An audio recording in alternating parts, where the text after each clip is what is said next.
प्रस्तुत करते हैं नाटक हाँ मैं सावित्रीबाई फुले। लेखन और निर्देशन सुषमा देशपांडे। कलाकार शुभांगी भुजबल, शिल्पा साने। प्रस्तुत करते हैं आपके सामने नाटक सुषमा देशपांडे लिखित निर्देशित हाँ मैं सावित्रीबाई फुले। नमस्ते, मैं शुभांगी। मैं आज आप सबसे बात करने आई हूँ सावित्री बनके। नमस्ते, मैं शिल्पा। मैं भी आज आपसे बात करने ही आई हूँ सावित्री बनके। वैसे तो मेरी भाषा हिंदी नहीं है, शायद मैं अच्छी तरह से हिंदी में बात भी नहीं कर सकती। फिर भी आप लोगों से बातें करने को बहुत मन कर रहा है। हमारा जमाना तो बीत गया, लेकिन आज भी आप लोग उसी पुराने जमाने में जी रहे ऐसा लगता है। हमने क्या किया, हम कैसे जिए, ये सब आपको बताने का बहुत मन कर रहा है। अब हमने बहुत कुछ किया ऐसे कहना तो नहीं मेरा। अरे मैं तो क्या उनकी पत्नी बनी और उनके काम के साथ कैसे कब जुड़ गई ये पता ही नहीं चला। मतलब उनका काम मेरा अपना काम कब हुआ ये भी नहीं समझ सकी। अब देखिए, मेरा जन्म हुआ नायगांव में। नायगांव जी महाराष्ट्र में सातारा नाम का जिला है। उसमें खंडाला नाम की तहसील है। उस खंडाला में से एक छोटा सा गांव। गिने चुने लोग तो गांव में रहते थे, लेकिन तब इंसान इंसान को पहचानता था। और मेरे पिताजी थे गांव के बड़े मुखिया और मैं थी उनकी बड़ी लाडली बेटी। मेरी तो शान ही कुछ और थी। मैं खेतों में जी भर कर दौड़ती थी, कूदती थी। दौड़ते दौड़ते पैर में कांटा भी चुभ जाए तो क्या, मैं तो अपनी मस्ती में ही घूमना पसंद करती थी। 4 साल की हुई तभी से माँ पीछे पड़ने लगी। रोटी पकाना सीखो अब तो तू बड़ी हो गई है। लेकिन मेरा ध्यान तब रोटी के लिए आटा गूंदने की बजाय मिट्टी में पानी डालकर कीचड़ करने की तरफ ही था। माँ बहुत डांटती, हाथ में डंडा लेकर पीछे पड़ती।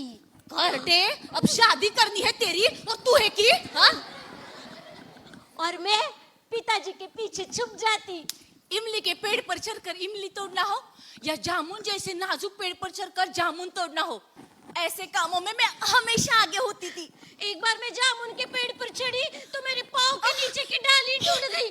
मैंने ऊपर वाली डाली पकड़ तो ली, लेकिन हाथ में जो जामुन थे वो गिरने लगे। अब घाघरा पकड़ूं या खुद को संभालूं? मैं तो पूरी उलझन में पड़ गई और चिल्लाने लगी, माँ मेरे जामुन, माँ माँ माँ मैं गिर गई, माँ। मेरा शोर सुनकर माँ तो गई और साथ में उसने पिताजी को भी बुला लिया। पिताजी तो हंसते रह गए। गुण देखे अपने लाडली के, कहते हुए मेरी लटकती हुई मूरत दिखाई। पिताजी ने मुझे नीचे उतारा, लेकिन माँ बड़बड़ करने लगी, बहुत बड़बड़ करने लगी। हजी शादी करनी है इसकी, कहीं गिर विर जाती, हड्डी वड्डी टूट जाती तो कौन करता इसके साथ शादी? हाँ, अरे लड़की जात है तू, ये भी भूल जाती है क्या? माँ वो सब तो ठीक है, लेकिन एक जामुन तो खा ले तू। ऐसा मैंने माँ को कहा और भाग गई वहां से। पर तब तक पिताजी ने मेरी शादी करने का इरादा पक्का कर लिया था और पुणे के गोविंदराव जी फुले के बेटे के साथ मेरी शादी तय कर दी। अब मुझे क्या पता वो शेठ जी है कैसे। मैं सोचने लगी, उनको इमली के पेड़ पर चढ़ना आता होगा कि नहीं? वो कुएं में तैरना जानते होंगे कि नहीं? उनको रात को तारे गिनना पसंद होगा कि नहीं? क्योंकि मैंने सुना था वो पाठशाला जाते थे, पढ़ते लिखते थे। पर कुछ भी कहो, शादी करने के विचार से मेरे चेहरे पर रौनक आ गई थी। हाँ, माँ बाबा को छोड़कर ससुराल जाने के विचार से मैं थोड़ी उदास हो जाती थी, पर मनी मन में बड़ी खुश हो गई थी। अरे पंख पसरे मोर की तरह मेरा मन झूमने लगा था। अब मैं पूना यानी कि शहर जाऊंगी, तांगे में बैठूंगी, घर में से ही सही लेकिन कुछ तो देख पाऊंगी। लेकिन उस जमाने में औरतों को घर के बाहर कदम रखने की इजाजत नहीं थी। राम की सीता माई ने लक्ष्मण रेखा पार की और रावण उसको भगा ले गया। ये बात तो मैंने बार बार कानों से सुनी थी। औरत होने के नाते कैसे? अपना घर भला, घर का चूल्हा भला, चूल्हे में जलती हुई लकड़ी भली, लकड़ी को फूकने के लिए हाथ में फूकनी भली, और फूकनी से फूकने वाला अपना जी भला। घर के बड़े बूढ़ों की सेवा करो और बस। अजी आपकी बेटी पहली या दूसरी कक्षा में जाती है तो आप लोग तो बड़े खुश होते हो। तब तक हम जाते थे ससुराल अपने पति के घर। अजी मेरी शादी में नहीं, हमारी शादी में बहुत लोग इकट्ठा हुए थे। मुझे घाघरे की बजाय साड़ी पहना कर बिठाया गया था। चेहरे पर मैं जैसे महारानी, ऐसा नखरा, सर पर मुकुट, गले में हार, मानो कि कोई देवी बिठाई गई हो। मैं चुप चुप के शेर जी का स्वांग देख रही थी। सच में तो मुझे उन पर बड़ी हंसी आ रही थी, क्योंकि मैंने सुना था वो पाठशाला जाते थे, पढ़ते लिखते थे, लेकिन बड़े ही बुद्धू लग रहे थे। जैसे कि मैं बड़ी प्यारी लग रही हूँ। उतने में साड़ी में घुसा एक कीड़ा और जोर से काटा ना उसने। कीड़े ने काटा, कीड़े ने काटा। मैं जोर जोर से चिल्लाने लगी, साड़ी भी खुलने लगी। उतने में माँ आगे आई और मुझे डांटने लगी। सावे सावे, अरे तू लड़की होकर साड़ी भी नहीं संभाल सकती? हाँ माँ, लेकिन कीड़ा बहुत जोर से काट रहा है। कीड़े ने काटा तो चुपचाप अंदर जा और निकाल दे कीड़ा। यहाँ ससुराल वालों के सामने तमाशा मत कर। अरे बाप दादाओं की इज्जत का कुछ तो ख्याल कर। हाँ, और सुन, लड़की जात है तू, थोड़ा बहुत तो सहन करना ही पड़ेगा। लेकिन मेरा तमाशा तो चालू ही था। उतने में वो मेरे शेठ जी आगे आए, माँ को कहने लगे, उसे डांटिए मत। अरे लड़की हुई तो क्या, कीड़ा तो उसको भी काटता ही है ना। जाइए अंदर जाके देखिए क्या काट रहा है। साड़ी पीछे में आगे, साड़ी पीछे में आगे। मैं अंदर गई, कीड़ा निकाला, पर शेठ जी की बातों से मेरा मन भर आया। मेरे पति परमेश्वर। शादी के बाद ससुराल मुझे कभी पराया घर नहीं लगा। एक तो ससुराल ही तेरा अपना घर है, ये बात तो मैंने बार बार सुनी थी। ऊपर से ससुर जी बहुत अच्छे थे, बड़े प्यार से बुलाकर काम बताते थे। हमारे शेठ जी हमेशा पाठशाला में अपनी बड़ी बड़ी किताबों में मशगूल रहते थे। अरे पाठशाला में मास्टर जी के बड़े ही लाडले थे।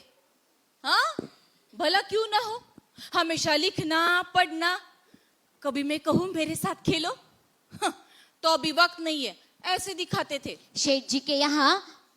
हाँ, मुझे ना उन्हें शेठ जी कहना बड़ा अच्छा लगता था, बड़ा ही अच्छा लगता था। शेठ जी यानी कैसा रोबदार दिमाग वाला इंसान लगता है। शेठ जी के यहाँ उनके बहुत सारे दोस्त आते थे। सदाशिव बल्लाळ गोवंडे, मोरो विठ्ठल वाळवेकर, सखाराम परांजपे। वो एक साथ मिलकर बातें करते थे, पढ़ते लिखते थे। उनके दोस्त सब जाति धर्म के थे।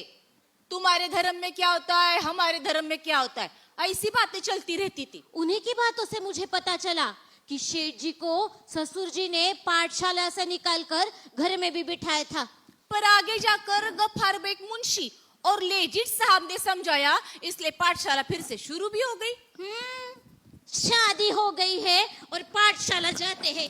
मैं बड़ा होशियार, ऐसी बातें करते रहते हैं। हाँ, हो आप बड़े होशियार, पर अपनी अनपढ़ पत्नी की तरफ जरा ध्यान दोगे कि नहीं? ये सारी बातें चलती थी गजागों के साथ या फिर ठिकरी के साथ। एक तो दिन भर पाठशाला, जब घर में होते थे तब ये पढ़ना वो पढ़ना, नहीं तो लहू जी बुआ मांग के यहाँ दान पट्टा ढाल तलवार कसरत सीखना।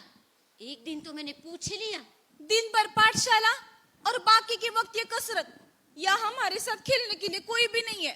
तो शेठ जी बुजुर्गों की तरह कहने लगे, हाँ, अगर बुद्धि के साथ साथ शरीर भी तंदुरुस्त हो तो काम और अच्छे से कर सकते हैं। अपनी पत्नी के साथ खेलना ये आपका काम नहीं है क्या? ऐसा मैं पूछ ही रही थी और तभी वहां ससुर जी आए और मैं तो पूरी हड़बड़ा ही गई। अब ससुर जी के सामने शेठ जी के साथ कैसे बात करूं? हाँ, लेकिन वैसे तो मैं अपने काम में मगन थी, खाना बनाती थी, पानी भरती थी, घर की साफ सफाई करती थी। पर शेठ जी मुझसे बातें किया करे ऐसा मुझे लगता था। और कुछ पूछूं तो वो सिर्फ हंसते थे, लेकिन मैं कभी नाराज नहीं होती थी उनसे।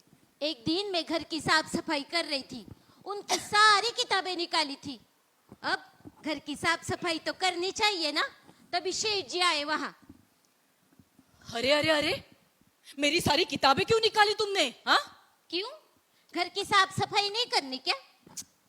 सावित्री देख, अरे जिन किताबों को मैं पढ़ रहा था उसका पन्ना खो गया ना। लीजिए आपका पन्ना। अरे कौन सा था पन्ना? हाँ? मैं क्या जानू कौन सा था पन्ना, लेकिन है क्या इतना इन किताबों में? हाँ? अरे ये सब चरित्र है। ये देख, ये शिवाजी महाराज का चरित्र, ये उनकी तस्वीर, हाँ, और ये वॉशिंगटन का चरित्र है, ये उनकी तस्वीर। किसकी? ये शिवाजी तो अपना था, हाँ। लेकिन ये दूसरा कोई परदेसी लगता है। अरे परदेसी हो या कोई अपना घर का, उसने काम किया हो अच्छा तो उसने अपना जीवन कैसे बिताया, उसका बर्ताव कैसा था, उसके विचार क्या थे, ये सब पढ़ना जरूरी है। सिर्फ पढ़कर आप ये सब जान जाते हैं? अरे जानने की कोशिश करता हूं। अब यही देख, rights of man, Thomas pen की किताब है ये। इसमें इंसान के अधिकार क्या है, कर्तव्य क्या है, सबके बारे में अच्छे से लिखा है। आप पढ़ना लिखना जानते हैं, तो क्या आप भी लिखेंगे ऐसी किताबें? हाँ लिखूंगा। और आपने लिखी तो क्या मुझे पढ़कर सुनाएंगे? हाँ? मैंने तो यूं ही पूछ लिया, किताबों की बातें निकली तो शेठ जी मुझसे बातें कर ही रहे थे, सोचा क्यों नहीं इसी बहाने उनसे बातें करते बैठूं। शेठ जी, क्या? मन की बात जबान पर आ गई। अरे लेकिन तूने अभी अभी क्या कहा ये तो बता। नहीं नहीं देख सावित्री, बताना ही होगा तो ही मैं रोज पढ़कर सुनाऊंगा। सच्ची पढ़ेंगे हर रोज? हाँ, पर पहले ये तो बता कि तूने कहा क्या?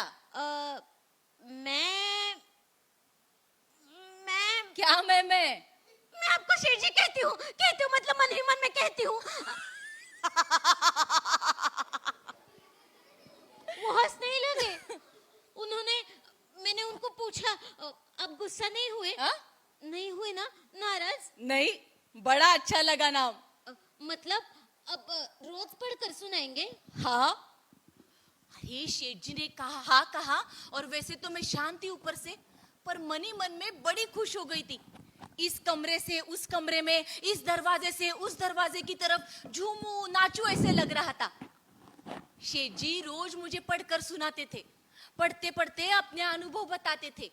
हिंदू धर्म में और मुस्लिम धर्म में जो फर्क है, ख्रिस्ती धर्म इंसान के बारे में क्या सोचता है, जात पात मान लेने से कैसे बखेड़े खड़े हो जाते हैं। क्या क्या पढ़ते थे, बहुत कुछ सुनाते थे। मैं तो मेरे पंच प्राण कानों में लाकर सुनती थी।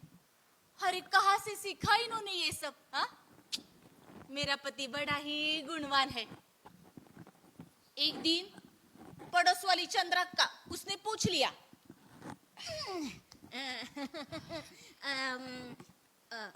क्या चल रहा है रोज दोपहर में, शाम में?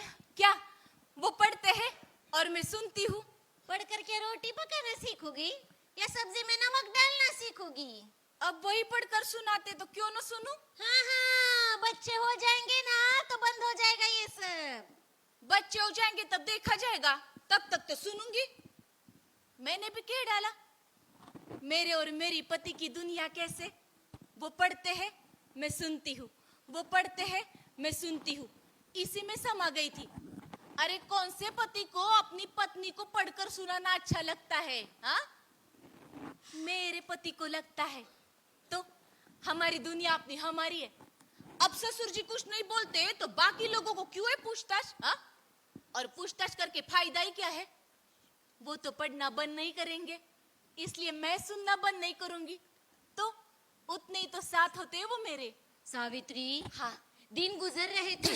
एक दिन शेठ जी उनके किसी ब्राह्मण मित्र की शादी में गए और घर लौटे वही संतप्त होकर। क्या समझते क्या है ये लोग अपने आप को? क्या हुआ? अरे एक तरफ शादी की धूमधाम, बारात निकली है और ये ब्राह्मण बड़बड़ करने लगे, ये यानी कि मैं उनके साथ कैसे चल रहा हूं। एक ब्राह्मण तो आगे आकर बोलने लगा, ब्राह्मणों के साथ चलने की हिम्मत कैसी हुई तुम्हारी? शूद्र जाति के तुम्हें जाति पाति के बंधन नहीं है? अरे बंधन ठुकरा रहा है, हमारी बराबरी करता है। अरे समझता क्या है तू अपने आप को? 4 किताबें क्या पढ़ ली तो क्या जात बदल गई तेरी? हाँ, अरे अंग्रेजों का जमाना आया तो कुछ भी करने की मुभा मिल गई तुम लोगों को। चल हट यहाँ से, ऐसे कहा उसने बीच रास्ते में। पर आपने क्या अरे कहा? क्या कहता सावित्री, तुम्हें बताया था ना मैंने जात पात के बारे में। पर आपने उन लोगों को समझाया क्यों नहीं? अरे क्या समझाता? उतने में दरवाजे से ससुर जी आगे आए, कहने लगे, ज्योति, हम शूद्र जाति के हैं, हम उनकी बराबरी कैसे कर सकते हैं? अरे क्यों नहीं कर सकते आबा? जो सच है वो मान लो बेटे। धर्म की बात हो या सामाजिक बात, वो हमेशा हमसे ऊपर ही रहेंगे। तुम्हें कोई दंड न करते हुए ही वहां से हकाल दिया, यही उनका एहसान है हम पर। किसका एहसान किसने किया और किसके ऊपर? पेशवाई के जमाने में ये बात होती ना तो तुम्हें विद्रोही ठहरा कर दंड ही दिया जाता। चल जाता, सह लेता मैं दंड, लेकिन कुछ भी नहीं सुनूंगा। अरे या कोई भी आएगा हमें कुछ भी बोलेगा तो सब सुनना पड़ेगा। अरे हमें अपना स्वाभिमान है कि नहीं? हम भी तो इंसान ही आखिर। वो बहुत गुस्सा हुए, ससुर जी वहां से चुपचाप चले गए। अजी, आप तो गुस्से से कांप रहे हैं, शांत हो जाइए। कैसे शांत हो जाऊं सावित्री? अरे बाहर वालों ने लथाड़ा तो आबा भी मुझे ही समझा रहे हैं। ससुर जी आपके जैसे पढ़े लिखे नहीं हैं। हाँ लेकिन क्या होगा सहन नहीं किया तो? ज्यादा से ज्यादा मेरी जान ही चली जाएगी ना। अजी, ऐसा मत कहिए। नहीं,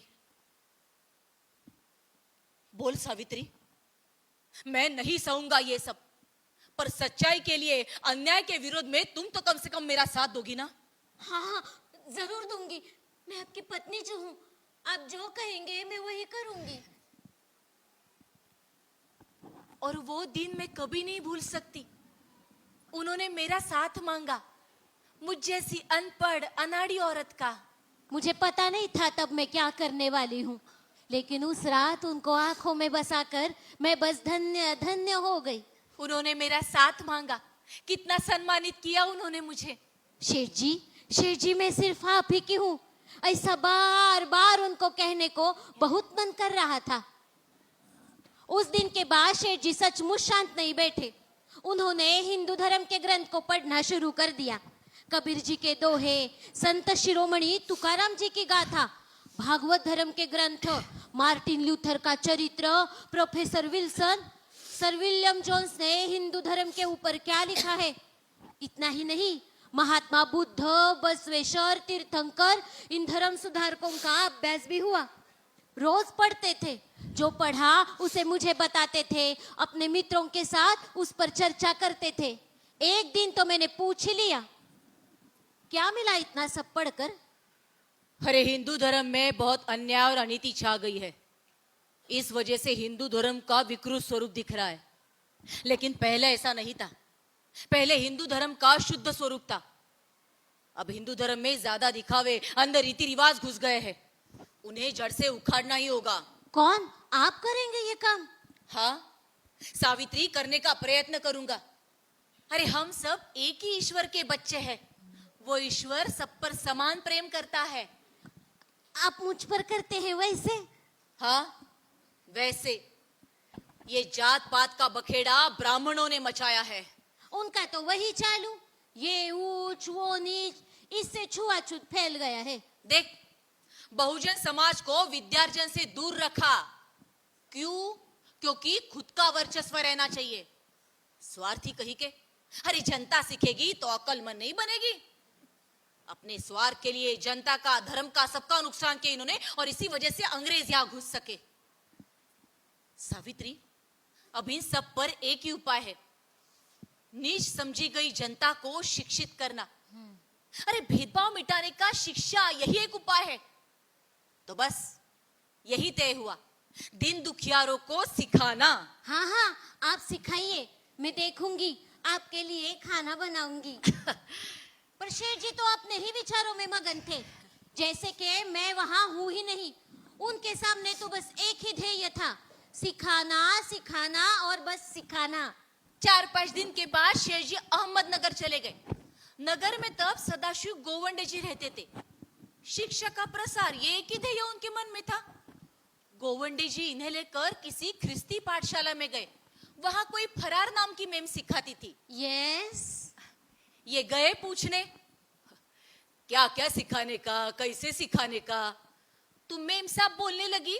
स्त्री घर का सेंटर यानी कि माजी होती है और सीखेगी जो पूरा घर सीखेगा, नहीं तो नहीं। और आप तो अपनी पत्नी को पढ़ाते तक नहीं, ये बहुत बुरी बात है। हाँ? बस उनके मन में तो वही एक बात घुस गई, हर किसी ने अपनी पत्नी को पढ़ाना ही चाहिए। उस दिन शेठ जी घर लौटे, वही पार्टी, पुस्तक, पेंसिल लेकर। मैं खाना बनाकर चूल्हा साफ कर रही थी। वो आए और आते ही मुझे पुकारने लगे, सावित्री, सावित्री। हाँ हाँ आ रही हूँ, रोटी सब्जी भी तैयार है। अरे रोटी सब्जी छोड़ो, तुम आओ जल्दी से। भैया भैया भैया भैया, आज क्या हुआ क्या है शेठ जी को? हाँ। क्या अरे देख, देखा? अब सिखाऊंगा। क्या? लिखना पढ़ना। किसको? अरे तुम्हें। क्या? हाँ, सब कुछ। क्या मुझे पढ़ना आएगा? आप पढ़ते हैं वैसे? लिखना आएगा शेठ जी ऐसे? वो हंसने लगे। उन्होंने पार्टी ली और उस पर लिखा शेठ जी और कहा, लो दोहराओ इसे। मैं तो शर्माई गई। कैसा पति है मेरा, कह रहा है दोहराओ इसे। हाँ देख, क ख ग घ। ले। क हाँ। ख ग घ त थ द ध। त थ द ध। डंडा, मात्रा, आकार, उकार और वही ध्यास। क को आकार का का। क को आकार का का। सावित्री, क को आकार का का। बबन हाथ पकड़ो। मैं पूरी तरह उब चुकी थी, पर वो सामने बैठे थे। कहा, शेठ जी हाथ पकड़ो।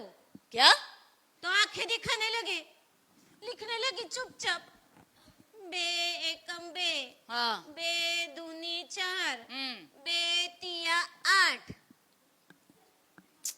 जानबूझकर गलत लिखा।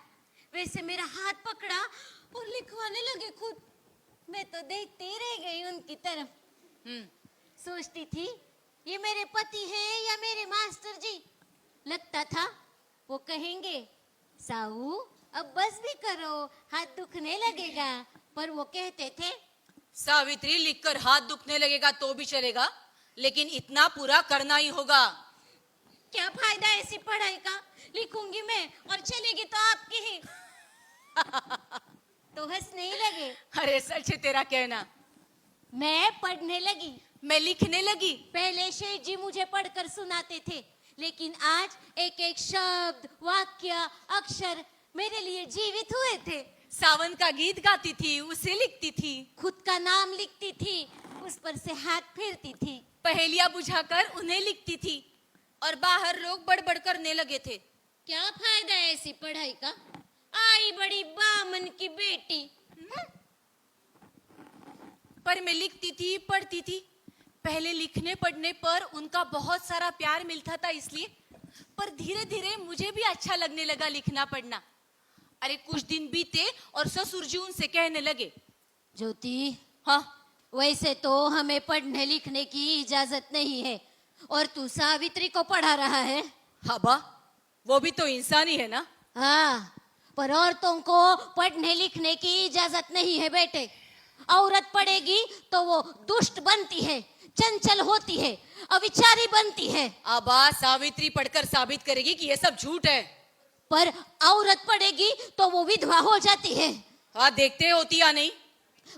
पर ऐसा हुआ तो हम किसकी तरफ देखेंगे? जानबूझकर जहर की परीक्षा क्यों ले रहा है? ये परीक्षा होनी ही चाहिए, वरना सच क्या है झूठ क्या है कैसे पता चलेगा?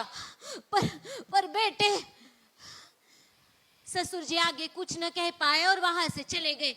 मैंने इनको कहा, ससुर जी जो कह रहे हैं वो सच है क्या? सावित्री, मैं तुम्हें इतना कुछ सिखा रहा हूँ, अरे तुम खुद पढ़ लिख कर तैयार हो रही हो, फिर भी वही पूछ रही हो? आप मेरा हाथ हाथ में लेकर बैठिए। अरे किस लिए? मुझे बहुत डर लग रहा है। किस बात का? पता नहीं, पर आप मुझसे दूर मत जाइए। साऊ साऊ, ऐसा कुछ भी नहीं होगा।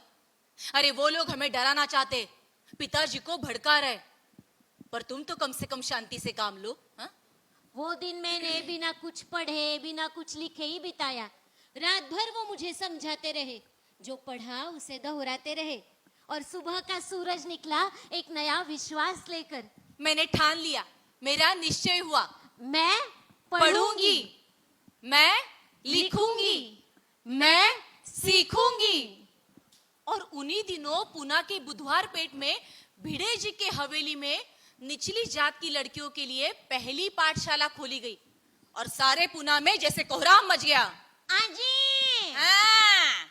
अब तो शूद्र ही नहीं, शूद्रों की लड़कियां भी पढ़ने लगी। ये तो सरासर अनीति है, अनीति। अजी, समय बदल रहा है और क्या? अरे समय तो अपने आप चल रहा था, और पाठशाला भी चल रही थी। और ऐसे में ही अण्णा साहेब चिपळूणकर जी की हवेली में लड़कियों के लिए दूसरी पाठशाला शुरू हो गई। केशवराव भवाळकर, जगन्नाथ सदाशिव, कृष्ण शास्त्री चिपळूणकर, विष्णु शास्त्री पंडित, ऐसे सब थे कार्यकारी कमेटी में। विष्णुपंत थत्ते नाम का बामन तब पाठशाला में पढ़ाता था, लेकिन लोगों ने उसे भी परेशान करना शुरू कर दिया। काम पर मत जाना, नहीं तो जाति से बाहर कर दिए जाओगे। एक आवाज उठी, तुम्हारे वर्तन के परिणाम तुम्हारे बच्चों को भुगतने होंगे। दूसरी आवाज पहली वाली आवाज में मिल गई। डर गया ना वो मास्टर जी, उसने तो पाठशाला आना ही छोड़ दिया। उस दिन शेठ जी घर लौटे वही चिंता में डूबे हुए, यहाँ से वहां, वहां से यहाँ, यहाँ से वहां, वहां से यहाँ। अजी, मिल जाएगा दूसरा मास्टर जी? मिल जाएगा दूसरा मास्टर जी? हाँ, लेकिन तब तक पाठशाला तो बंद नहीं रख सकते। लेकिन ये लोग मन के इतने कच्चे कैसे होते हैं? अब होता है कोई कोई मन का कच्चा, सब सहन करना पड़ता है। सावित्री, पर तुम तो नहीं हो मन की कच्ची। नहीं नहीं, मैं आपकी पत्नी जो हूँ। तो कल से तुम ही चलो पाठशाला में। किस लिए? अरे 4 किताबें पढ़कर सुनाओ, तब तक कुछ तय हो जाएगा। मैं सावित्री, नहीं तो क्या तुम नहीं पढ़ा सकती? नहीं, मैं नहीं। मेरी बात पूरी होने के पहले ही वो बाहर चले गए, भवालकर जी के यहाँ। उन दोनों में क्या बातें हुई पता नहीं, लेकिन भवालकर जी उसी वक्त हमारे घर चले आए। भाभी जी, अरे कल से आप पाठशाला में पढ़ाओगे, ये तय हो चुका। नहीं, आप ना देखिए भाभी जी, मैं आपको पढ़ाता हूँ कैसे पढ़ाया जाता है। नहीं भाभी जी, अभी तय हुआ। वो दोनों मेरी कोई भी बात सुनने के लिए राजी नहीं थे, फिर से बाहर चले गए। और दूसरे दिन सुबह फरमान निकल आया, चलो जल्दी से तैयार हो जाओ, पाठशाला जाना है। हाँ? मैं ना तो नहीं कह सकती, लेकिन हाँ भी नहीं कह सकती। पूरी तरह डर गई थी। अजी आज तक कभी घर के बाहर नहीं निकली हो, और अब पाठशाला जाकर कैसे पढ़ाऊं? हाँ? अभी लिखना पढ़ना जान रही हूं, तो क्या बालिस्टर समझो अपने आप को? हाँ? क्या करूं? पर काम रुक जाएगा, और मेरे शेठ जी की बात कैसे टालूं? मन की तैयारी करनी होगी। हाँ, करनी होगी मन की तैयारी। मन की तैयारी की और धीट मन से घर के बाहर कदम रखा, लेकिन धीट मन धक धक करने लगा। मैं नीचे देखकर चल रही थी, साथ में शेठ जी भी थे, पर कोई औरत काम के लिए घर के बाहर निकले ऐसा वो जमाना नहीं था। लोग हमारे आगे पीछे चलने लगे, हमें घूर घूर के देखने लगे। कौन है बे ये औरत? हाँ, फूले ने एक और औरत रख ली क्या? हाँ? और लोग बहुत ही हमारे आगे पीछे चलने लगे, मेरे पाँव ठिठकने लगे। मैंने जैसे तैसे खुद को संभाला और चलने लगी। जैसी पाठशाला पास आई तो सब लोग समझ गए कि मैं पाठशाला जा रही हूँ। अब सब तरफ ये वार्ता फैल गई। फूले अपनी पत्नी को सिखाने के लिए पाठशाला लेकर आया। ये तो सरासर अधपतन हो गया। अब एक शूद्र स्त्री पाठशाला में सिखाने लगी है। भगवान, कैसे होगा सब अब? और पाठशाला पहुंचते ही सामने 4-5 लड़कियां देखकर मेरी जान में जान आ गई। उनसे कहा, बच्चियों, पाठशाला में पढ़ाने का आज मेरा पहला ही दिन है। कैसे पढ़ाते हैं, क्या क्या पढ़ाते हैं, ये तो मैं नहीं जानती, लेकिन जितना मुझे आता है वो आपको बताने के लिए आई हूं। आज तक बड़बड़ मायके के बाद शेठ जी के साथ ही की थी, पर कुछ तो बोल सकी। तो सुबह ये पाठशाला और शाम को घर में पाठशाला में कैसे पढ़ाया जाता है ये सीखने की मेरी पाठशाला शुरू हो गई। ये सिलसिला तो रोज का ही हो गया। अरे मेरे सिखाने से लोग बहुत ही बातें करने लगे। तो मैंने एक बार शेठ जी से कहा भी, सुनिए, अगर मेरे सिखाने से इतनी चर्चाएं हो रही है तो देख लीजिए दूसरा मास्टर जी। नहीं नहीं, तब तक करूंगी मैं काम। अरे, जब मैं पढ़ रहा था तब भी ऐसे ही चिल्ला रहे थे, गला फाड़ कर। और मुफ्त का मास्टर जी अच्छा ही होता है क्या? मैं जब पाठशाला में सिखाने के लिए जाती तो लोग खिड़की दरवाजे पर खड़े हो जाते, बुरी बुरी गालियां बकते। अब मैंने पाठशाला पहुंचते ही खिड़की दरवाजे सब बंद करना शुरू कर दिया। बंद कमरे में नीति बोध वाचन, हिसाब किताब, भौगोलिक जानकारी, मराठों का इतिहास पढ़ाना, ये सब काम चल रहे थे। और बाहर शेठ जी महार, मुची, मांगू की बस्ती में जाते थे और उन्हें शिक्षा का महत्व समझाते थे। एक शूद्र स्त्री पाठशाला में सिखाने लगी है। महाभयंकर। माइला कुछ ज्यादा ही घमंड आने लगी इन छोटे लोगों में। आजी, एक औरत होकर पाठशाला में सिखाना कोई अच्छी बात नहीं है। इन लोगों को अभी नहीं ना कुचला तो ये लोग हमारे सर पर बैठेंगे। इस औरत को घर बिठाना कुछ ज्यादा मुश्किल नहीं है। बहुत चर्चा, बहुत चर्चा। एक औरत सिखा रही है, मानो के जैसे जंग छिड़ गई है। लेकिन डरने से कुछ नहीं होने वाला था। आज की तरह राजनीति से छूटने वाली ये पहेली नहीं थी। खुद को बहुत अक्लमंद समझने वाले रास्ते में छेड़छाड़ करने लगे। कोई बाजू से जाता था, मुझ पर थूकता था। थूक! कोई सामने से आता था, खूंखारता था। अजी सीधी सादी शादीशुदा औरत में डर के मारे कांपती थी। एक दिन किसी ने कीचड़ फेंका मेरे ऊपर। तो एक बार किसी ने पत्थर मारा मेरे सर पर।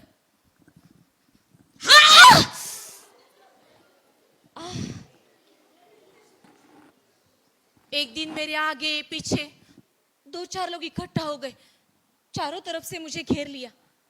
क्या करूं, डर के मारे मैं कांपने लगी। जैसे तैसे हिम्मत की और ऊपर देखा और सूरज भगवान को प्रणाम करते हुए बोली, भगवान, मैं अपना कर्तव्य निभा रही हूँ। भगवान आप सबको क्षमा करें, आप सबका भला करें। और मन में भगवान का और इनके नाम का जप करने लगी। चुपचाप सब लोग वहां से हट गए। लेकिन पाठशाला पहुंची तो भी मेरा दिल जोर जोर से धड़क रहा था। और दूसरे दिन शेठ जी ने मेरे साथ एक सिपाही देना शुरू कर दिया, क्योंकि मैंने समाज के बंधन नहीं माने थे, धर्म के बंधन उखाड़ कर फेंके थे। इस वजह से पूना में गुस्से की लहर उठी थी। नहीं, कई लोग तो मानते थे कि मैंने राष्ट्र का अपमान किया है। लेकिन आजकल तो किसी भी बात पर कोई भी संतप्त हो जाता है, अपनी आवाज उठाता है। लेकिन जब सच में जरूरत हो तब शांत रहता है, ये देखकर चिढ़ आती है। अब लहू जी बुआ मांग और राणबा महार जैसे लड़कियों को पाठशाला में पहुंचाते थे, वैसे ही मुझे भी साथ देने लगे रास्ते में। अब पाठशाला के काम आगे बढ़ रहे थे। रास्ता पेट, ये तड़पेट, बुधवार पेट, रखमा। पाठशाला के काम चल रहे थे और उसके साथ साथ मैंने पाठशाला में बच्चों को निबंध लिखने को कहा था। रखमा, होगी 13-14 साल की, अरे लिख कर हुआ तो झट से उठी और जोर से पढ़ने लगी। रख माँ। हाँ। निबंध का नाम मैं और मेरा धर्म। बामन लोग कहते हैं वेद हमारी निजी संपत्ति है, सिर्फ ब्राह्मण ही वेद पढ़ सकते हैं। तो इससे ये साफ जाहिर होता है कि हम लोगों के लिए धर्म की कोई भी पुस्तक नहीं है। अगर हमें वेद पढ़ने की इजाजत नहीं है तो वेदों में लिखे हुए धर्म के नियम हम पर लागू ही नहीं होते हैं। यही साफ जाहिर होता है कि नहीं? तो हे भगवान, तूने बताया हुआ कौन सा धर्म हम पर लागू होता है ये बता दो, तो हम वैसे ही बर्ताव करेंगे। भया भया भया भया, अरे मैं तो सुनती रह गई। यही तीसरी बच्ची बोल रही थी क्या?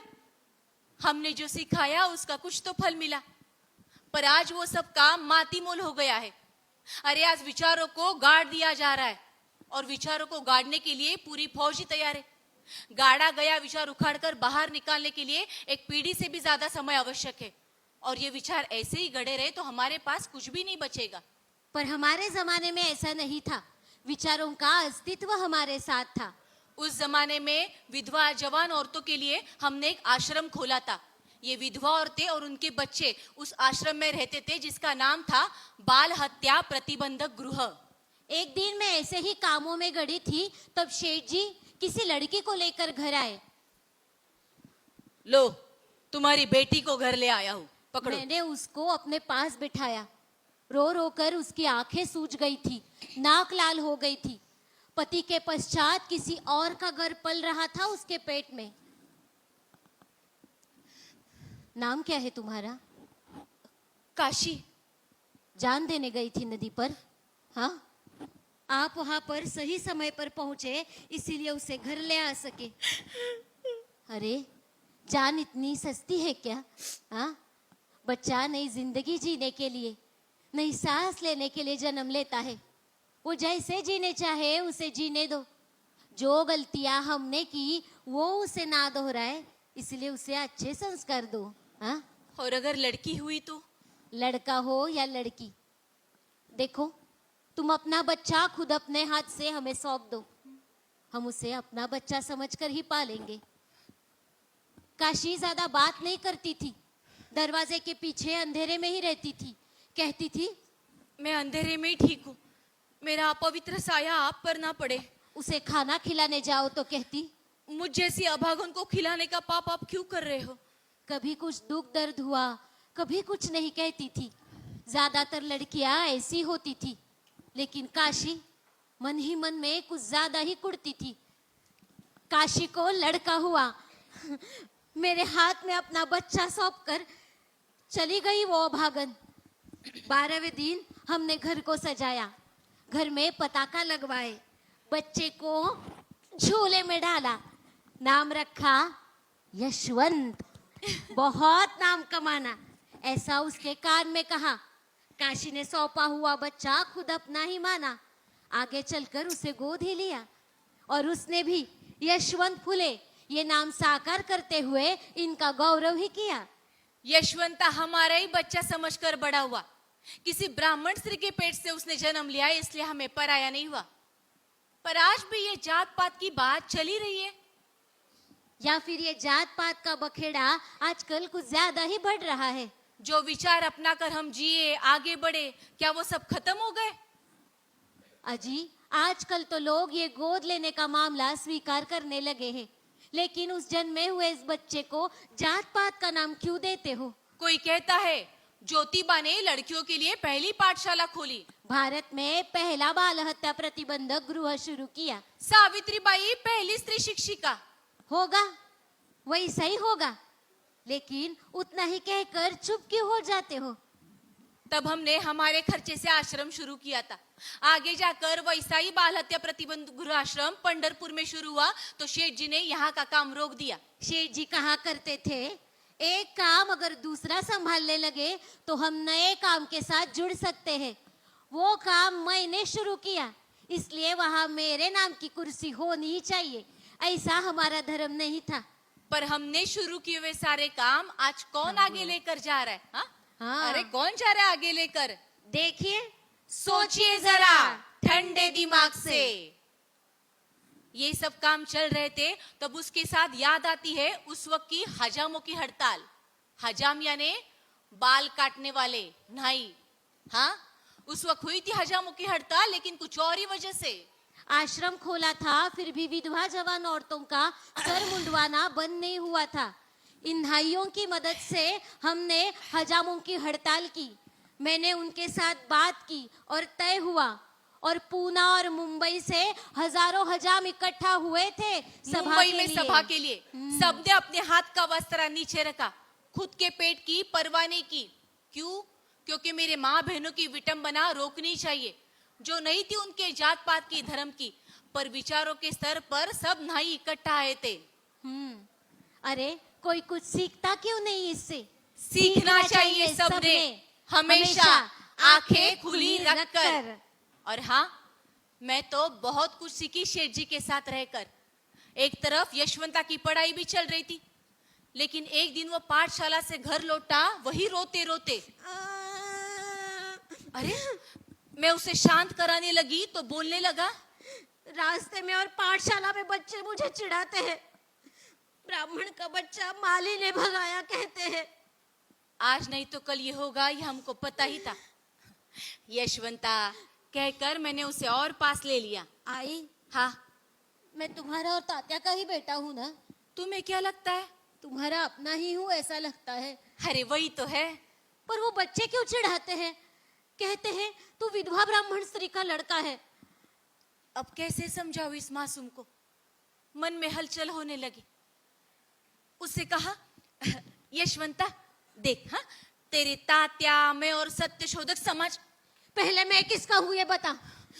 तू मेरा ही है रे, जन्म से मिली जात पात न मानने वाले माँ बाप का।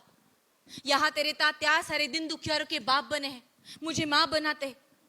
अरे मुझे नहीं पता मैं किस किस की माँ हूं, पर मन में ममता लेकर काम करती हूँ, यही सच है। यशवंता, सच कहती हूँ, सच के सिवा हमने कभी कुछ नहीं कहा। तेरी जन्मदात्री को हमने घर में लिया उसके माँ बाप बनकर, और तेरे भी माँ बाप हम ही हैं। मुझे नहीं पता माँ बाप होने के नाते हम तुझे क्या देंगे, पर शेठ जी ने जिन कामों को जन्म दिया है, आगे जाकर तुझे उसका बाप बनना है। धाड़ धाड़ बोलकर मैं चुप हो गई, और शेठ जी कब आए ये पता ही नहीं चला। और उनकी यशवंता ये पुकार सुनकर, आई, तात्या आ गए कहकर वो दौड़कर उनके पास चला गया। उस दिन के बाद यशवंता कभी मायूस नहीं हुआ। अपने जन्म को लेकर कोई सवाल उसके मन में नहीं आया। अब शेठ जी की भागा दौड़ी कुछ ज्यादा ही बढ़ गई थी, काम बहुत बढ़ गया था। लेकिन एक दिन मैंने शेठ जी से कहा, अजी उम्र हो गई अब हमारी। उम्र का और काम का क्या नाता सावित्री? उम्र तो बढ़ती ही रहेगी, लेकिन काम कभी बूढ़े नहीं होते। अजी लेकिन मेरा काम के बारे में कुछ भी नहीं कहना। मैं कहती हूँ हम हट्टे कट्टे हैं, तब तक यशवंता की शादी करा देते हैं। ठीक है। और उन्होंने मेरा कहना माना, यशवंता के लिए एक अच्छी लड़की ढूंढना शुरू कर दिया। एक दिन चिंता में डूबे हुए शेठ जी, मैं घर में अकेली ही हूँ ये देखकर मुझसे कहने लगे, सावित्री मुझे समझ में नहीं आ रहा है कि क्या करूं। किस बारे में? अरे यशवंता की शादी के बारे में। क्यों, क्या हुआ? अरे माली समाज का कोई भी लड़की देने के लिए तैयार नहीं है, और दूसरे जात की लड़की कैसे मिलेगी? अरे किसी ब्राह्मण स्त्री के पेट से उसने जन्म लिया है, इसलिए कोई ब्राह्मण अपनी बेटी देगा क्या? अजी ऐसा कैसा कहते हो? आज तक इतने लोगों के लिए, अछूत समझे गए समाज के लिए आपने काम किया है, तो लड़की तो जरूर मिलेगी, मुझे विश्वास है। ये कैसा विश्वास है तुम्हारा? ये मेरे शेठ जी के काम के ऊपर का विश्वास है। बहुत दिनों के बाद शेठ जी खुलकर हंसे, और मेरा कहना सच हुआ। ज्ञानोबा ससाने जी ने उनकी लड़की हमारे यशवंता को देने का तय किया। शादी तय तो हो गई, पर हमारे समधी जी को, ससाने जी को लोगों ने बहुत परेशान किया। शेठ जी के चचेरे भाई बहन भी उनके घर गए। बम्मन औरत के लड़के से अपनी लड़की न ब्याहना। ये शादी हो गई तो ससाने जी का जीना मुश्किल हो जाएगा। हाँ, बहुत सहन करना पड़ा हमारे समधी को, लेकिन शादी हो गई। सत्य शोधक समाज के रीति अनुसार शादी होकर राधा घर आई। तुरंत ही उसकी पाठशाला भी शुरू हो गई। शेठ जी राधा को बहुत प्यार करते थे। राधा को देखकर मुझे मेरे शुरू शुरू के दिन याद आते थे। मेरा हंसना, खेलना, कूदना याद आता था। यशवंता और राधा की बातें जब कानों पर पड़ती ना, तब बड़ी हंसी आती थी। राधा को देखकर मुझे तुम घर आई तब के दिन याद आते हैं। शेठ जी के बातों से मैं चौंक ही गई। सावित्री, अरे कहाँ तक रास्ता तय किया हमने एक दूसरे के साथ? अब रास्ता एक है तो साथ तो चलना ही चाहिए ना। हाँ, फिर मैंने हमेशा का रास्ता छोड़ दिया और तुमने भी वो बात मानी। तो उसमें विशेष क्या हुआ? विशेष की बात नहीं है सावित्री, पर सब याद आ रहा है और समाज ने दिया हुआ नहीं स्वीकारा तो कुछ भी नहीं बिगड़ा, ये भी समझ में आता है। हाँ, ये मैं आपके साथ जी सकी इसीलिए तो सीख पाई।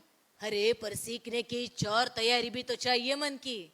आज अपनी पत्नी के लिए आपके पास बहुत समय है ऐसा लग रहा है। सावित्री, तुम नहीं होती मेरे साथ तो मैं ये राह इतनी आसानी से नहीं चल सकता था। अजी, अब मेरे मन को जो लगा सो मैंने किया, इसमें विशेष क्या हुआ? जाने दो, तुम हो इसलिए मैं हूँ और आप है इसीलिए मैं। इसी को तो साथ जीना कहते हैं ना। हाँ। एक तरफ सत्यशोधक समाज की बैठक चल रही थी। सब लोग अपने अपने घर चले गए। बैठक के बाद डॉक्टर घोले और ससा ने शेठ जी के साथ बात कर रहे थे और शेठ जी को पक्षघात का झटका आया। उनकी दाहिनी बाजू लूली पड़ गई। मैं तो पूरी तरह घबरा गई। यशवंता, राधा भी डर गए। डॉक्टर घोले ने तुरंत इलाज शुरू कर दिया। रात को शेठ जी की आंख लग गई, लेकिन मुझे नींद नहीं आ रही थी। डॉक्टर घोले और ससा ने कह रहे थे, चिंता की कोई बात नहीं है, दवाइयाँ चल रही है, सब ठीक हो जाएगा, अब सो जाइए ना। पर कैसे सो जाओ? मेरे हट्टे कट्टे शेठ जी की ये हालत, कैसे लगेगा उनका मन? आज तक जो लिखना शुरू किया है वो कैसा पूरा करेंगे? और काम के बगैर शेठ जी जिएंगे भी कैसे? उनको ऐसी हालत में जीना ना पड़े, इसलिए मैं उस भगवान को पुकार रही थी। भगवान, इनका ख्याल रखना। उनका काम ठीक तरह से चालू था, उनकी दवाइयाँ भी ठीक तरह से चालू थी, और अचानक एक दिन उनका दायां हाथ नहीं चलता ये देखकर उन्होंने बाएं हाथ से लिखना शुरू कर दिया। अजीब, मैं क्या कहती हूँ? मैं लिखती हूँ, आप मुझे बताइए। तुम्हें क्या, तुम्हारे काम नहीं है क्या? तुम अपने काम शुरू रखो, अपना लिखना मैं खुद लिखूंगा। और उन्होंने उसी अवस्था में अपने बाएं हाथ से आधी छूटी किताब सार्वजनिक सत्य धर्म लिखकर पूरी की।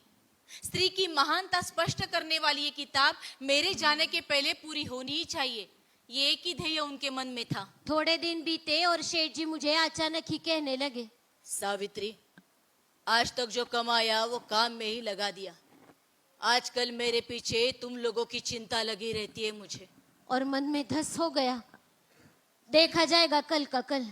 नहीं, मृत्यु पत्र करना ही होगा। पर सावित्री, आज तक हमने सत्य का सामना किया है। मृत्यु या अंतिम सत्य हम नहीं नकार सकते। हाँ, पर मृत्यु की कल्पना से मेरा जी घबराने लगा। देखो, कुछ ज्यादा पैसा नहीं रहेगा पीछे, पर ये घर, ये काम आगे चलते रहना चाहिए। और मेरे सगे संबंधी रिश्तेदार यशवंता को शांति से जीने नहीं देंगे, तो मृत्यु पत्र करना ही होगा। नहीं। देखो, व्यवहार के नाते स्वीकारना होगा, अपनी भावनाओं को बीच में मत लाओ। मृत्यु पत्र तैयार हुआ, उस पर हस्ताक्षर होकर वो सील बंद भी हुआ। हम दोनों के पश्चात हमारा बेटा यशवंत हमारी पूरी मालमत्ता का एकमेव अधिकारी है। हमारा बेटा यशवंत पूरी तरह बालिग और समझदार होने पर अपनी पुश्तैनी जायदाद हंसी खुशी संभाल सकता है। हमारी जमा पूंजी पर हमारे भाई बंधुओं का, रिश्तेदारों का किसी भी प्रकार का कोई अधिकार नहीं है। हमारा बेटा यशवंत अभी नाबालिग है, इसलिए मैं और मेरी पत्नी सावित्री उसे विद्या शिक्षण दे रहे हैं। उसका अहम कारण यही है कि हमारे बाद यशवंता ने अज्ञानी, अछूत, दीन दलित, शूद्र, अति शूद्रों को उनके हक, उनके अधिकार उन्हें समझाकर उनकी धूर्त, ठग, मानवद्रोही आर्य ब्राह्मणों के चंगुल से छुटकारा करने के काम में उसे अपना सारा जीवन समर्पित करना होगा। हम दोनों की मृत्यु के पश्चात हमारे आखिरी संस्कार सत्य शोधक समाज के अनुसार करने का एकमेव अधिकार सिर्फ यशवंता को ही है। मैं मन ही मन में कह रही थी, मृत्यु का एहसास स्वीकार करने की ताकत शेठ जी मुझ में आप नहीं दी। मृत्यु का एहसास स्वीकार करने की ताकत शेठ जी मुझ में आप नहीं दी। सत्य शोधक समाज के रीति अनुसार विधि करने को कायदे से मंजूरी मिली और शेठ जी जैसे शांत ही हो गए। अब शेठ जी बिस्तर पर से बिल्कुल उठ नहीं पा रहे थे। ये बात उन्हें सहन नहीं हो रही थी। लोग उनको मिलने के लिए आ रहे थे। ताराबाई शिंदे आई, पंडित रमाबाई आई, कहने लगी शायद ज्योतिबा फिर जन्म लेंगे, सावित्री फिर जन्म लेगी, लेकिन दोनों का एक दूसरे को काम में साथ देना केवल आदर्श है। लोग हितवादी आए। आज तक बीती शाम में हुई चर्चाएं उन्हें याद आती होंगी। जोश जोश में बात करने वाले उनके फूले आज सिर्फ मुस्कुरा रहे थे। उनसे देखा नहीं गया, वो चले गए। वाड़वेकर जी दूर कोने में बैठे हुए थे। सत्य शोधक समाज के लोग तो गांव गांव से आए हुए थे। मेरी तो कुछ भी समझ में नहीं आ रहा था। मैं उनके पास बैठी रही। कल क्या होने वाला है कुछ भी समझ में नहीं आ रहा था और तभी वो कुछ कहना चाह रहे थे। कहिए कहिए जो कुछ कहना है। सामने बैठे लोगों पर उन्होंने नजर डाली और कहने लगे धीरे से, अब मेरे जाने का वक्त नजदीक आ रहा है। मेरे जाते वक्त आप लोगों के दर्शन हुए और आप लोग सत्य शोधक समाज का काम आगे लेकर जा रहे हैं। ये देखते हुए मुझे मृत्यु आ रही है। मैं उसका शांति से स्वीकार कर रहा हूं। मुझे मेरी जिंदगी में जो करना सही लगा वही करने की मैंने कोशिश की है। वो काम आपको आगे लेकर जाना होगा। आपके काम में अनेक रुकावटें आएंगी, अड़चने आएंगी। ऐसे वक्त डगमगाना नहीं, सत्य पर पूरा विश्वास रखना, यानी वो निर्मिक आपको जरूर सफलता देगा। मैं गया इस बात का शोक मत करना। वो एक सत्य और साधारण घटना है, पर आप लोग अपना काम करते रहना। आगे वो कुछ कह न सके। सब लोग रोने लगे, तात्या तात्या तात्या। गजानन हमारा भतीजा मेरे पास आया और रोने ही लगा। मैंने गजानन को शांत किया। अंदर यशवंता बड़ा बेचैन हो रहा है, उसको समझाना होगा। उसको समझाने के लिए मैं उठ रही थी और तभी उन्होंने मेरा हाथ पकड़ा। यशवंता को, राधा को बुलाओ। यशवंत राधा दौड़े। एक दूसरे को संभालना, काम संभालना। सावित्री। आगे वो कुछ कह न सके। सब लोगों को इशारों से कहने लगे रोना मत। उन्होंने ही इशारा किया, अखंड शुरू करो। निर्मिके निर्मिले मानव पवित्र, कमी जास्त सूत्र बुद्धीमध्ये, पिढी जाता बुद्धी नाही सर्वांमध्ये, शोध कराधी पुरतेपणी। अखंड शुरू था और यहाँ उनकी यात्रा रुक गई। सब तरफ एक ही शोर मच गया। तब तक कोई डॉक्टर घोले को बुलाने के लिए गया, लेकिन सबका रोना सुनकर वो अंदर आए, वही रोते रोते। यशवंता, राधा, गजानन एक दूसरे को बिलक कर उनकी तरफ देख रहे थे। जो देह चेतना रहित हुआ था, उनके महायात्रा की तैयारी शुरू हो गई। मन बड़ा सूना सूना सा हो गया था। कल क्या होने वाला है कुछ भी समझ में नहीं आ रहा था। उनको ले जाने का वक्त आया और तभी बाबा भाऊजी और महात्मा भाऊजी, मेरे जेठ जी बीच में आ गए। ज्योतिबा हमारे भाई बनते तो उनके शव को कंधा हम लोग देंगे। ऐसा नहीं चलेगा। तात्या ने ऐसा करने के लिए साफ मना किया है। डॉक्टर गोले शांत स्वर में समझा रहे थे। ऐसे कैसे? कंधा हम देंगे, टिटुआ पकड़ेंगे हम ही, और अग्नि भी हम लोग ही देंगे। यशवंता हमारा अपना खून नहीं है तो वो रीति से टिटुआ नहीं पकड़ सकता, अग्नि भी नहीं दे सकता। देखिए आप जानबूझकर टेढ़ी चाल मत चलिए, वरना मुझे पुलिस बुलानी होगी। क्या? तात्या के इच्छा के विरुद्ध हम कुछ भी नहीं करेंगे। डॉक्टर बोल रहे थे और मैं अंदर ही अंदर भड़क उठी थी। ठीक है, हम नहीं तो ना सही तो फिर गजानन देगा अग्नि। जेठ जी भी बोल ही रहे थे और मैं अंदर ही अंदर गुस्सा हो रही थी। खून का रिश्ता समझाने वाले इन लोगों ने आज तक क्या किया है खून के रिश्ते के लिए? गजानन इतना सा, उसके मन पर क्या बीतेगी इसका कुछ विचार? एक क्षण विचार किया, उनके शव को मन ही मन में छुआ, कहा मुझे शक्ति दीजिए। हमारे कुल के आदमी के शव को हम किसी को भी हाथ नहीं लगाने देंगे। हाँ, रुक जाओ, अब मुझे मत सिखाओ तुम्हारे रीति रिवाज। इतना ही कहा और उनके पास चली आई, उनके पैर छुए और आगे होकर टिटवा उठा लिया। यशवंता, गजानन, राधा दौड़कर मेरे पास आए, मेरे साथ चलने लगे। जय सत्य, आदि सत्य,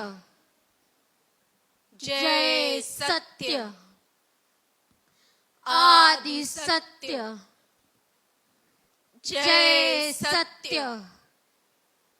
आदि सत्य। उनको हमेशा के लिए पहुंचाने में निकली थी। कदम आगे बढ़ रहे थे और मनी मन में मैं उनके साथ बात कर रही थी। शेठ जी आप जा रहे हैं।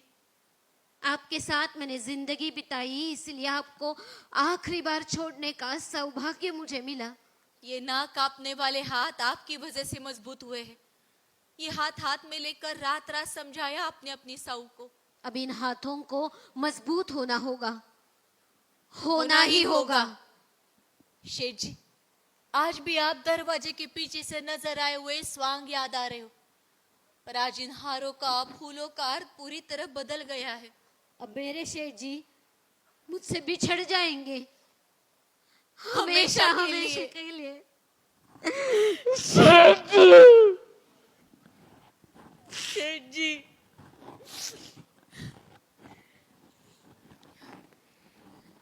शेठ जी गए, पर सच्चाई का सामना करने की ताकत शेठ जी की तरह मुझ में कहा।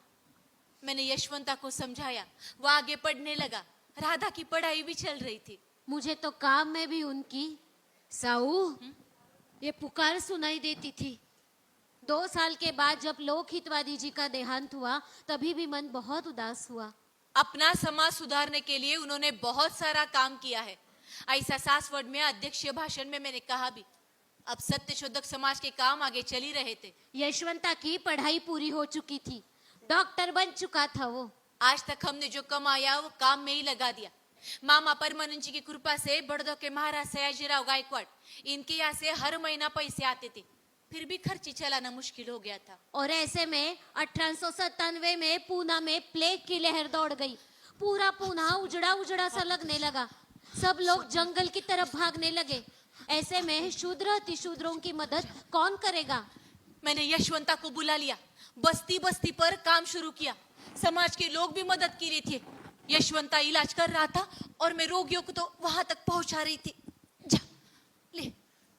आई, हाँ, तुम इतना काम मत किया करो। यशवंता तू तेरा काम कर, ज्यादा बात मत कर। हाँ? आई, प्लेग की बीमारी है, मेरी बात को समझो। सूझबूझ काम के वक्त खो जाती है यशवंता, अरे खोनी चाहिए। आई, तुम करो काम, पर बीमारी फैल रही है। अब मरीज को यहाँ तक लाना मतलब। यशवंता तू डॉक्टर है, वही काम कर। मरीज का इलाज करना ये तेरा काम है, मुझे मेरा काम करने दे। ज्यादा बातों में मत उलझा। आई, लेकिन मैं यशवंता, तू ज्योतिबा और सावित्री का बेटा है। काम करते वक्त वो काम करना चाहिए कि नहीं, इसका विचार उसके मन में नहीं आना चाहिए। खुद को मृत्यु आई तो भी, और यहाँ तू मुझे समझा रहा है। आई, मैं मरूंगा, मैं जाता हूँ ना बस्ती पर तू मत जा। अरे बेटे, आज नहीं तो कल हम सबको ही मरना है।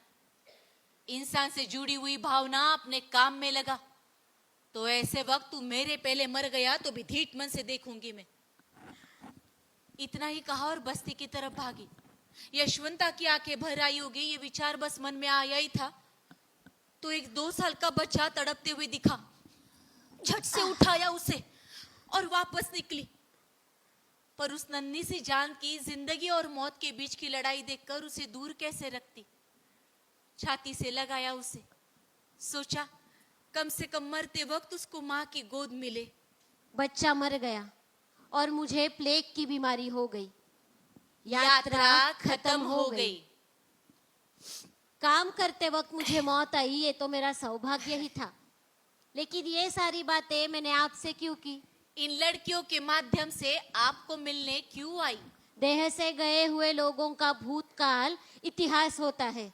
देह से गए हुए लोगों का भूतकाल इतिहास होता है। उन्होंने किया हुआ काम इंसान को विश्वास देता है। उन्होंने किया हुआ काम इंसान को विश्वास देता है।